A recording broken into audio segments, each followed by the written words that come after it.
In this tutorial, let's take a look at how to create wet maps using the Dynamic Paint module for the fluid simulations. Before starting the tutorial, I'd like to mention a Geometry Nodes bug that prevents proper rendering of the fluid mesh while working with the Dynamic Paint module. The bug has been reported to Blender. The workaround for now is to go to Colliders and remove the colliders. Now let's do a test render. And there we go. Now it's perfect. Now let's get into the tutorial. Here's an inflow fluid simulation created following the basic steps outlined in the tutorial of the FluidLab add-on. And this simulation has already been baked. So there are a couple of important steps that we need to work on before we can use Dynamic Paint. Now, in the basic tutorial, we looked at how to add colliders, and in that we added a collection collider. Now, for the Dynamic Paint to work properly, we need to have individual meshes for the rocks and not the collection. So let's remove the collection collider here, and let's toggle the visibility of the rocks. Let's select these rocks. All right, the 3 rocks are selected. Let's press Ctrl J to join the 3 rocks into one mesh right here. Now, while the rock is selected, let's add selection collider. The simulation has already been baked, so there's no need to rerun the simulation. Also, while the rock is selected, under UV maps, let's add a new UV map and let's rename it as Dynamic Paint, which is the one we're going to use for Dynamic Paint. And let's make it active. Now let's go to UV editing and let's select all of the rocks. Let's select all of the rocks. Now here there's an overlap of islands. So let's go to UV, Pack Islands, and with the default settings, let's click OK. Now there's no overlap. Now this is very important for the Dynamic Paint to work properly. So all of these are individual islets. Cool. Now let's go to Layout. Let's go to Dynamic Paint. First, let's go to Brushes and let's click on the Fluid Mesh and Add Brush. And with the default settings, let's go to Canvas. And we would like the plane and the rocks to be the canvas. So let's select the plane and the rocks. Add Canvas. Cool. Now let's work with the rocks first. Under Settings, with the surface, the format is image sequence and resolution at 256. And we're going to run the bake for 250 frames.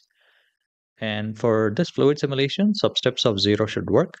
But if we have a very fast moving fluid, then we can increase the substeps. Now under surface settings, let's choose the surface type as paint. And since we only have one brush, which is our fluid mesh, we don't need to specify here. And let's have the scale, influence, and the radius at the default values of 1. And let's click on dry so that we can make the surface wetness dry over time. And let's use a time for 500 frames. And with the factor of 1, let's click on slow drying. And with the rest of the settings at default, let's give it a cache path for the rocks. And I already have created a rock directory. Click accept. And under UV map, let's select the Dynamic Paint UV map. And with the file format as PNG and pre-multiply alpha is checked, let's uncheck the paint maps and check wet maps. And let's save the file as a separate file. And let's bake image sequence using the Dynamic Paint bake. The bake image sequence of Dynamic Paint can cause the Blender to crash. So it's always recommended to save the blend file before we click on bake image sequence. So let's click on bake image sequence. And as I mentioned, there's a tendency for Blender to crash. So let's reopen the file and bake image sequence. And let's take a look. All right, now the wet maps have been baked. Let's head to the shading tab And under object data properties, let's get the UV map to our first UV map for the rocks. Now here, if you look at the material, this is the basic default rock material. And we're going to change it to free rock dynamic, which is the default rock material with the shader node setup for the wet maps added.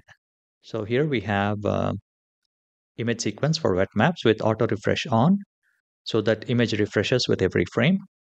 And the color is plugged into the factor of the hue saturation value. And the color output from the hue saturation value is plugged into the base color of the principal BSDF. And the color of the wet map is plugged into the color ramp. And the color of the color ramp is plugged in to the value of the multiply and the output of the value to the roughness. So this is the basic setup for the wet maps. And here we need to specify which UV map to use for this wet map. So let's select the UV map node and then plug in UV to vector. And here let's select the dynamic paint. Now let's go to cycles preview. And let's also select the images. So here are the wet maps for the rocks, and all the wet maps have been selected. And there we go. So let's take a look.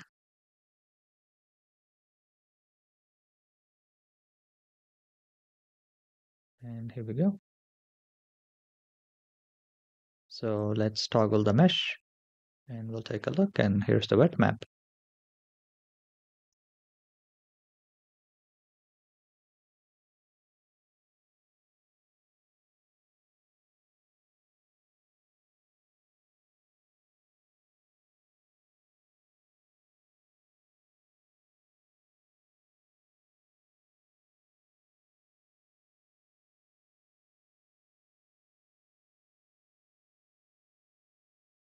And there we go. So that's how we get the wet maps for the rocks. And similarly, let's create wet maps for the plane mesh as well. So let's select the plane mesh, and with the default settings for the cache path, let's give it the plane folder. And here, let's select UV map as a UV map. And instead of paint maps, let's select wet maps. And let's save the file. And let's bake image sequence. We just need to ensure that the mesh is toggled on here. And let's save the file and then bake the image sequence. There we go.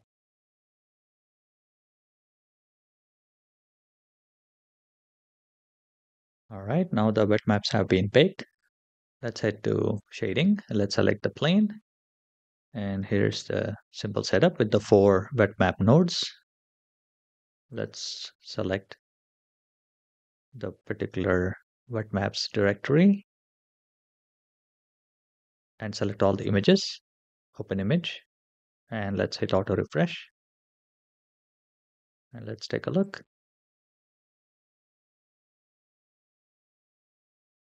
And there we go. That's the wet map.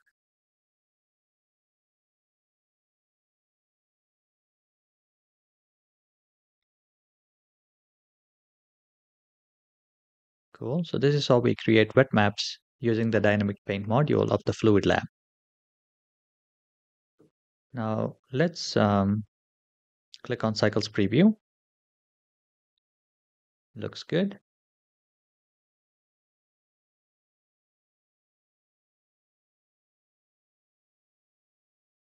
Now let's say we would like to do a test render. So let's test render a frame. Now as we can see, everything looks good except that we don't have a fluid mesh. So this is a bug in Blender and it has been reported to Blender. The workaround for now is to go to colliders and remove the colliders. Let's save the file. Now let's do a test render. And there we go. Now it's perfect. And we can now render animation as well. Hope you enjoyed this tutorial. Thank you, and stay tuned for more tutorials.